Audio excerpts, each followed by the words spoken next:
Oui, merci Monsieur le Président. Merci Monsieur Laroutourou pour votre exposé. Je prendrai un tout petit peu plus de temps, mais j'en prendrai moins sur les autres délibérations.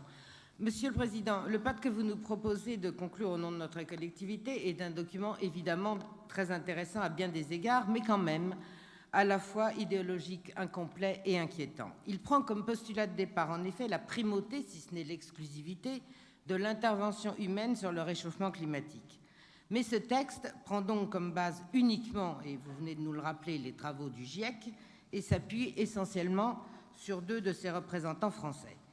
Rappelons tout de même si cela peut sembler iconoclaste, voire politiquement incorrect, qu'il existe quand même des travaux alternatifs moins alarmistes sur ce sujet ou remettant en cause le facteur urbain. Je ne citerai à ce propos qu'un seul exemple, et il n'est pas de mon bord, c'est le livre de M. Claude Allègre, qui n'est paru en 2010. Bon, écoutez, est-ce que vous allez enfin, dans cet hémicycle, accepter le débat ? Parce qu'entendre des « oh », c'est désagréable. Madame Arnautu. Oui, Monsieur le Président. Vous avez raison. Bon. Et surtout, nous avons 2 éminentes personnalités qui ont accepté d'être parmi nous aujourd'hui. Donc, mes chers collègues, voilà, nous avons accordé un temps de parole à Madame Arnautu qui a été demandé à la conférence des présidents. Nous l'écoutons, nous ne faisons pas de remarques et nous serons attentifs, bien évidemment, à ce que vous dites. Je vous en prie, reprenez le fil de votre propos.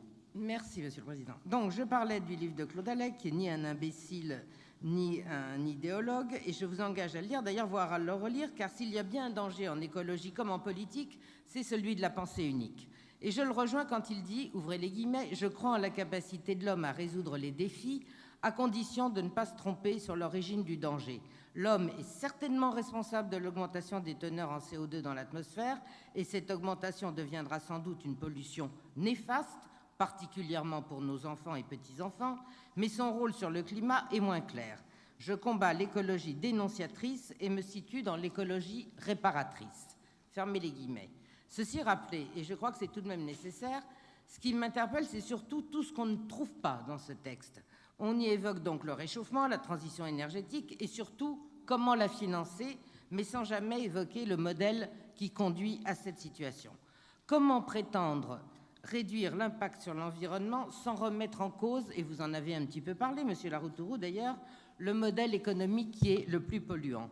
Tous les pactes et tous les grands accords internationaux ne suffiront jamais s'il n'est pas mis fin en parallèle aux politiques économiques les plus désastreuses pour la planète, à commencer par les traités internationaux de libre-échange qui poussent au moins-disant environnemental et accroissent la pollution liée au transport de marchandises.